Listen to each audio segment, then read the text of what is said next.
सबको जय मसीह की परमेश्वर के नाम की महिमा हो।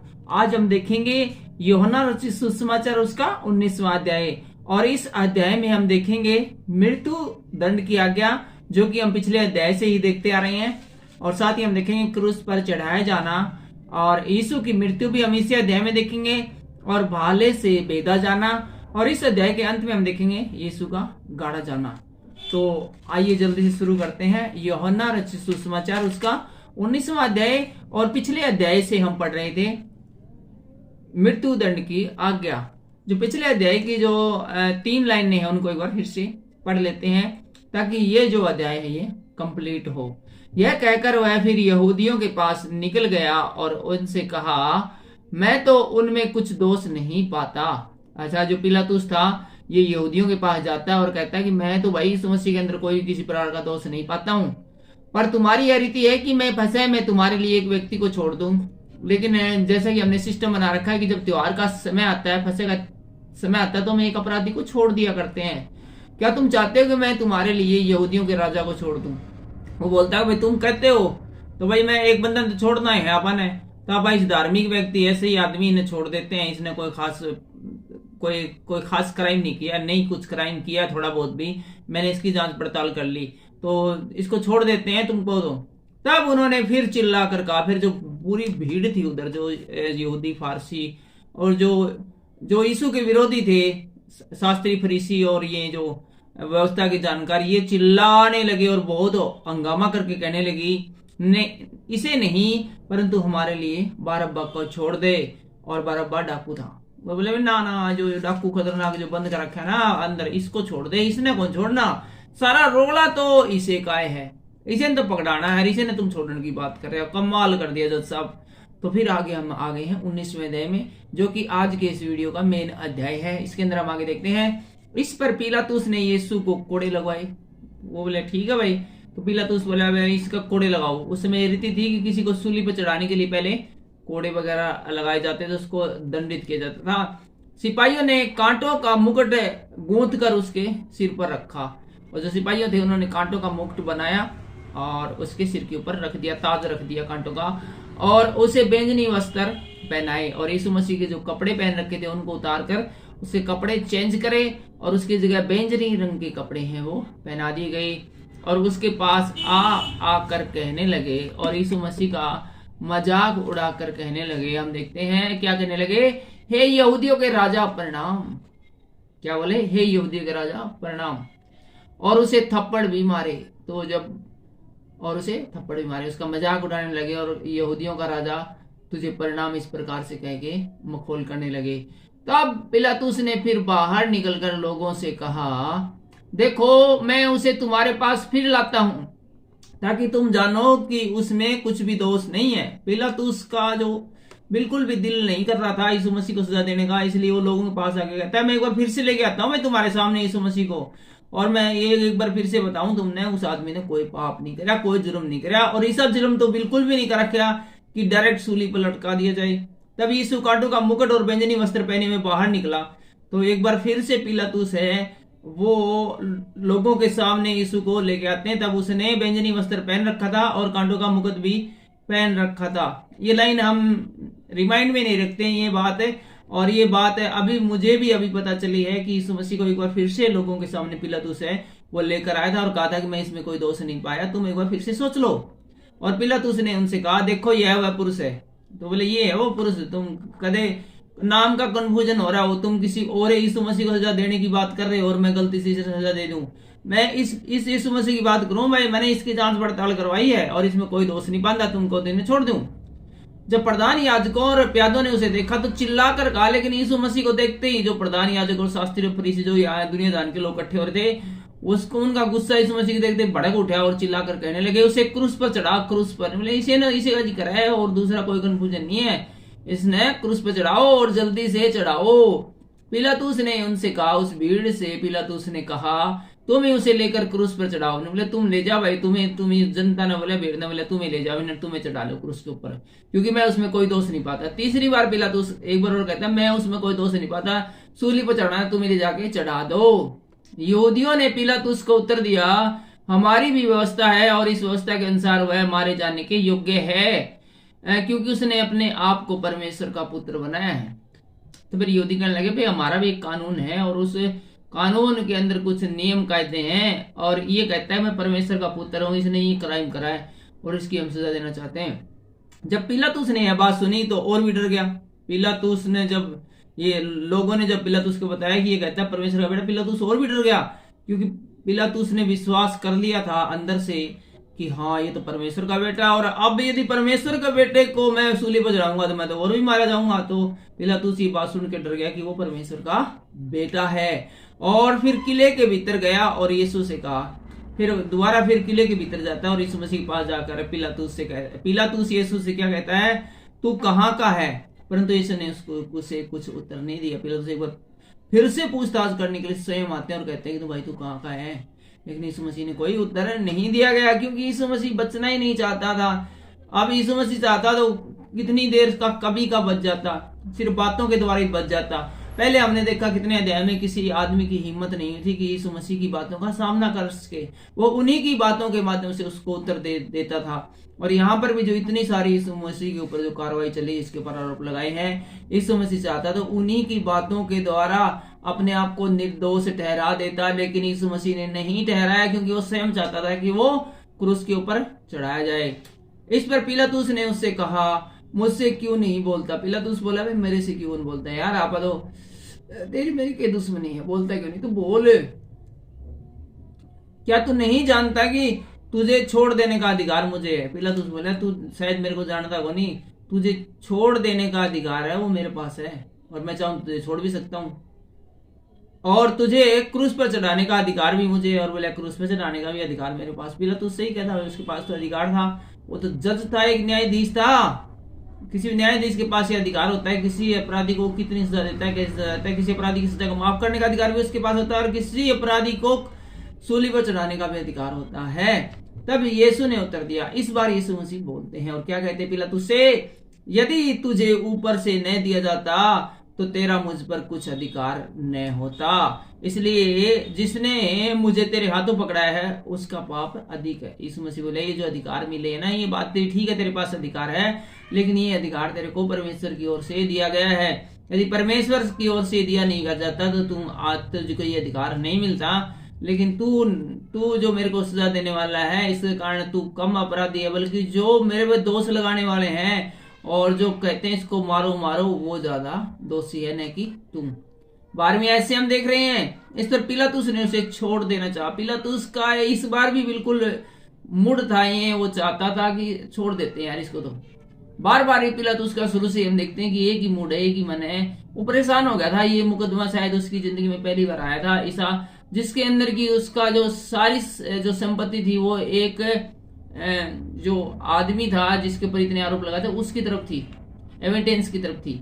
इस बार पिलातुस ने उसे छोड़ देना चाहा, परंतु यहूदियों ने चिल्ला चिल्ला कर कहा, यदि तू इसको छोड़ देगा तो तेरी भक्ति कैसर की ओर नहीं। तो वो पिलातुस ने कहा, भाई ना भाई इसमें तो कोई दोष नहीं, मैं इसको छोड़ देता हूँ, चलो। तो वो लोग बोले, भाई जे तू इसको छोड़ेगा तो इसका मतलब तू नहीं केसर का भगत नहीं है, केसर की आज्ञा पालन नहीं करता है, उसके नियमों कायदों कानून का उसका पालन करने वाला नहीं है, तू देशद्रोही है। ठीक है, तू देशद्रोही कहलाएगा इसको छोड़ देगा तो।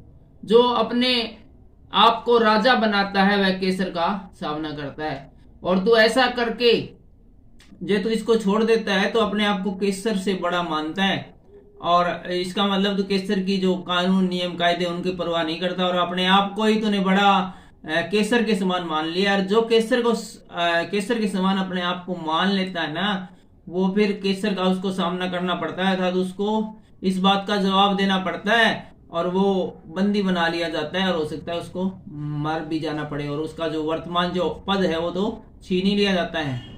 ये बातें सुनकर पिलातुस यीशु को बाहर लाया, और उस जगह एक चबूतरा था जो इब्रानी में गबाता कहलाता है, और वहां न्याय आसन पर बैठा। वो एक बार फिर से यीशु मसीह को बाहर लेकर आया, और एक चबूतरे के ऊपर जहाँ आसन लगा था वहां पर वो बैठ गया, और फिर से एक बार फिर से न्याय करने के विषय में सोचने लगा। वह फसह की तैयारी का दिन था और 6 घंटे के लगभग था। तब उसने यहूदियों से कहा, देखो तुम्हारा राजा। परंतु वे चिल्लाए, ले जा उसे क्रूस पर चढ़ा। पिलातुस ने उससे कहा, क्या मैं तुम्हारे राजा को क्रूस पर चढ़ाऊं? तो यीशु मसीह बोले, तो तुम्हारा राजा है और इसे देख लो। और वो बोले क्रूस पर चढ़ा। तो बोले, मैं तेरा राजा को क्रूस पर चढ़ाऊं? यार तुम कैसी बातें कर रहे हो, ये बताओ। तो आगे हम देखते हैं, प्रधान याजकों ने उत्तर दिया, केसर को छोड़ हमारा और कोई राजा नहीं। तो लोग बोले, हमारा राजा तो सिर्फ केसर है, इसके अलावा और कोई राजा नहीं है। तब उसने उसे उनके हाथ सौंप दिया ताकि वह क्रूस पर चढ़ाया जा सके। अंत में फिर केसर ने थक हार कर है वो लोगों की बात मान ली और उन लोगों के हाथ में सौंप दिया जो यीशु मसीह को क्रूस पर चढ़ाने वाले थे। हम पढ़ रहे हैं यूहन्ना रचित सुसमाचार उसका 19वां अध्याय और अब आ गए हम 17वीं आयत में और इसका शीर्षक है क्रूस पर चढ़ाया जाना। तब वे यीशु को ले गए और वह अपना क्रूस उठाए हुए उस स्थान तक बाहर गया जो खोपड़ी का शैतान कहलाता है और इब्रानी में गुलगुता। उसके बाद वो यीशु मसीह को ले गए और जिसको क्रूस पर चढ़ाना होता था वो स्वयं अपना क्रूस उठा के चलता था। तो यहाँ पर देखते हैं कि यीशु मसीह यहाँ पर अपना क्रूस स्वयं उठाकर है वो उस जगह पर जाता है जहां पर कि लोगों को क्रूस पर चढ़ाया जाता था और इस स्थान का नाम गुलगुता था। वहां उन्होंने उसे और उसके साथ और 2 मनुष्य को क्रूस पर चढ़ाया और यीशु मसीह के साथ साथ 2 और लोगों को भी वहां पर क्रूस पर चढ़ाया गया और एक को इधर और एक को उधर, एक को यीशु मसीह के दाएं और दूसरे को यीशु मसीह के बाएं और बीच में यीशु मसीह को रखा। पिलातुस ने एक दोष पत्र लिखकर क्रूस पर लगा दिया और उसमें यह लिखा, यीशु नासरी यहूदियों का राजा, यीशु नासरी यहूदियों का राजा। यह दोष पत्र बहुत से यहूदियों ने पढ़ा क्योंकि वह स्थान जहां यीशु क्रूस पर चढ़ाया गया था नगर के पास था और पत्र इब्रानी और लतीनी और यूनानी में लिखा हुआ था। 3 भाषाओं में एक चिट्ठी लिखी हुई थी, एक लेबल बनाया गया था और उसके ऊपर लिखा हुआ था यीशु नासरी यहूदियों का राजा। और बहुत सारे लोगों ने इसको पढ़ा क्योंकि ये 3 अलग अलग भाषाओं में लिखा गया था और वो जो जगह है वो सिटी के बिल्कुल पास थी जहां पर यीशु मसीह को क्रूस पर चढ़ाया गया था। इस कारण भी बहुत सारे लोगों ने इस पत्र को पढ़ा क्योंकि सिटी नजदीक होने के कारण बहुत सारे लोग हैं वो आ गए थे। और दूसरी बात है, मामला यीशु मसीह का था और इसलिए बहुत लोग आ गए और मामला यीशु मसीह को क्रूस पर चढ़ाए जाने का था, इसलिए और भी ज्यादा भीड़ इकट्ठी हो गई क्योंकि बहुत सारे लोग हैं यीशु मसीह पर विश्वास कर चुके थे, उस पर ईमान ला चुके थे और वो भी देखना चाहते थे कि यीशु मसीह के साथ कैसा होता है। और भी बहुत सारे लोग जानने में इच्छुक थे कि देखते हैं यीशु मसीह के फैसले का क्या होता है। जैसे कि आजकल हम देखते हैं किसी बड़े राजनेता का या फिल्म स्टार का कोई फैसला करना हो तो अदालत के सामने बड़ी भीड़ प्रेस रिपोर्टरों की और आम लोगों की लग जाती है और वो देखना चाहते हैं भी क्या रहा। और 21वीं आयत में हम देखते हैं, तब यहूदियों के प्रधान याजकों ने पिलातुस से कहा। उसके बाद हम देखते हैं यहूदियों के प्रधान याजक ने पिलातुस से कहा, जज से कहा, यहूदियों का राजा मत लिख, परंतु यह कि उसने कहा मैं यहूदियों का राजा हूं। वो बोले, क्या लिख दिया आपने यीशु नासरी यहूदियों का राजा? ये मत लिख है पिलातुस से बोले, बल्कि ये लिख भी इसने कहा मैं यहूदियों का राजा हूं। पिलातुस ने उत्तर दिया, मैंने जो लिख दिया सो लिख दिया। पिलातुस बोला, ये कौन चला भाई, तारी सारी बात तारी थोड़ी मानूंगा मैं, ठीक है, मेरे पास भी कोई ताकत है, मेरे पास भी पावर है, जज मैं हूं कि मैं हो। तुम कदे कहते हो इसको सजा ना दो, कदे कि मैं, तुमने तो मेरे को बिल्कुल है वो समझ लिया, ठीक है, मैंने एक बार लिख दिया तो लिख दिया। सलमान खान कहते हैं ना, ये मैंने जो एक बार कमेंटमेंट कर ली तो उसके बाद मैं अपनी आपकी भी नहीं सुनता। तो इसी प्रकार ये कह दिया, मैंने भी भाई एक बार जो लिख दिया तो लिख दिया, मेरे में बार बार मैं काटा छाटी वाला प्रोग्राम को नहीं हो, मैं लिखवाऊंगा, उसको उतराऊंगा, फिर उसके ऊपर 50 प्रकार की स्टैंप लगवाऊंगा। तो इतना आसान नहीं होता है वो काम करना, एक बार हो गया सो हो गया। 23वीं आयत में हम देखते हैं, जब सैनिक यीशु को क्रूस पर चढ़ा चुके तो उसके कपड़े लेकर 4 भाग किए, हर सैनिक के लिए एक भाग, और कुर्ता भी लिया गया, परंतु कुर्ता बिन सियन ऊपर से नीचे तक बुना हुआ था। इसलिए उन्होंने आपस में कहा, हम इसको न फाड़ें, परंतु इस पर चिट्ठी डालें कि यह किसका होगा। यह इसलिए हुआ कि पवित्र शास्त्र में जो कहा गया था पूरा हो। उन्होंने मेरे कपड़े आपस में बांट लिए और मेरे वस्त्र पर चिट्ठी डाली। हम देखते हैं कि यहाँ सैनिकों ने यीशु मसीह के कपड़े आपस में बांट लिए। क्यों बांट लिए?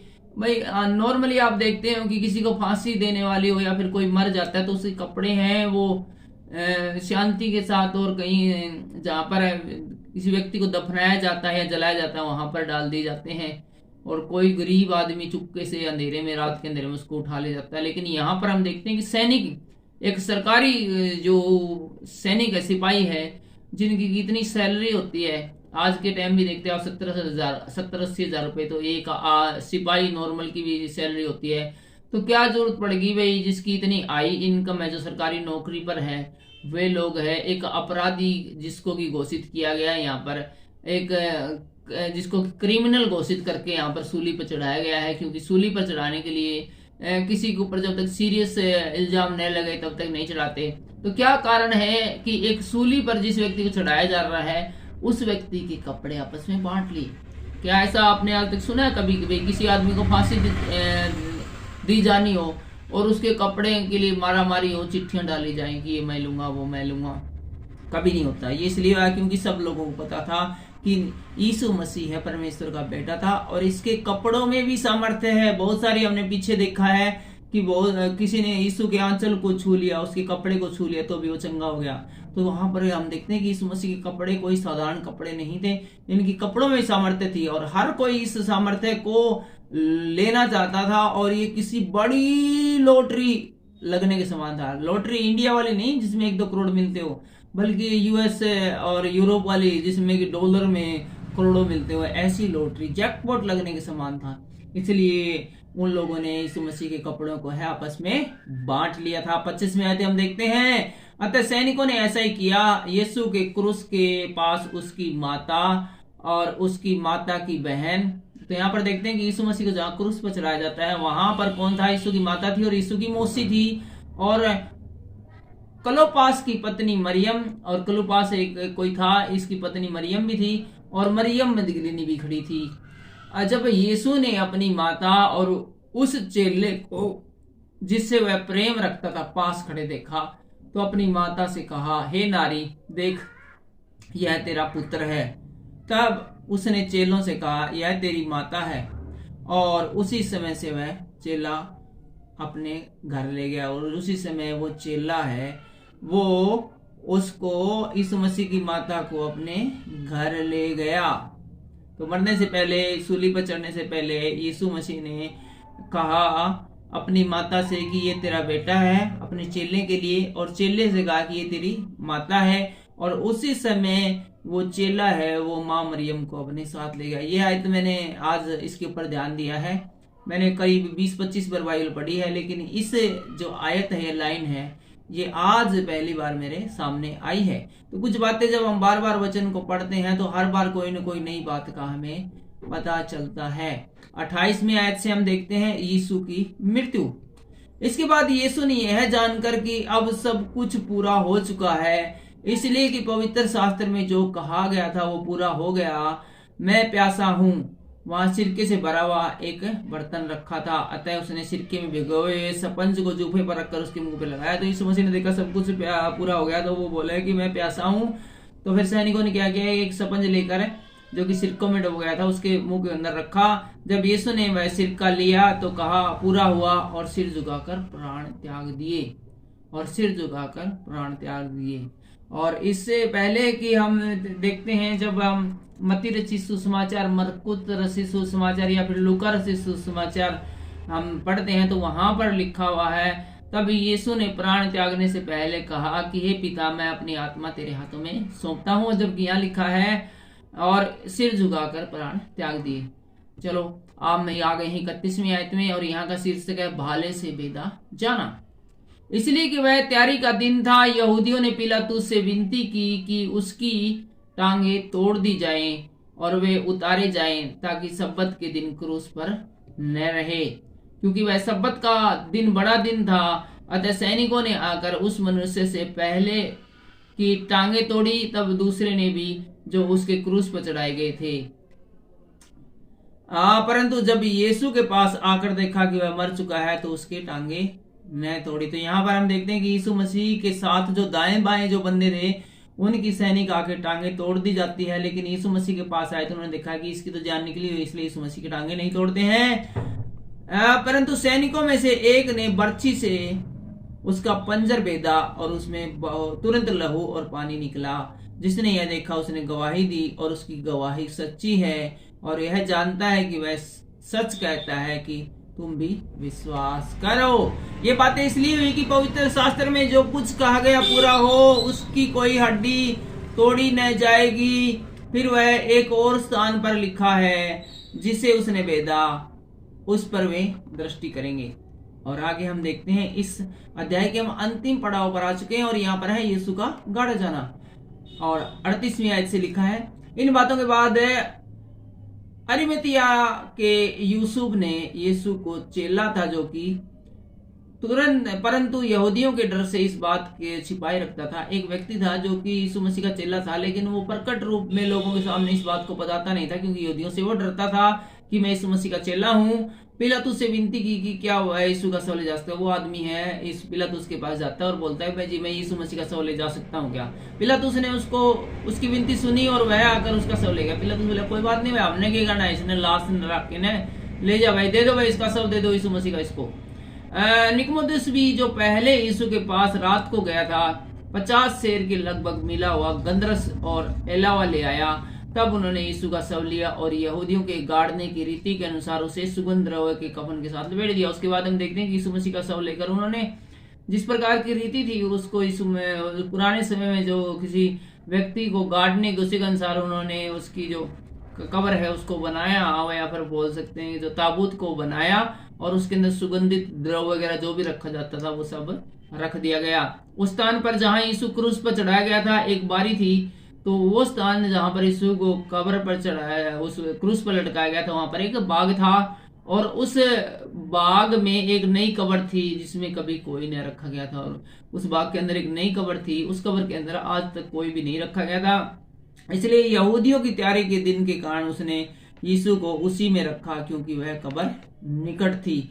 आज के इस अध्याय में बस इतना ही। अगले वीडियो में हम देखेंगे यूहन्ना रचित सुसमाचार उसका 20वां अध्याय, और इस 20वें अध्याय में हम देखेंगे खाली कब्र और मरियम मगदलीनी पर प्रकट होना, चेलों पर प्रकट होना और थोमा पर प्रकट होना, और अंत में देखेंगे इस पुस्तक का उद्देश्य भी। फिलहाल के लिए इतना ही। आज के इन वचनों के द्वारा परमेश्वर बहुत सारे आपको आशीष और बरकत दे। चैनल के ऊपर नए हो तो चैनल को जरूर सब्सक्राइब कीजिए और इस वीडियो को शेयर भी कर सकते हैं। Thank you. जय मसीह की।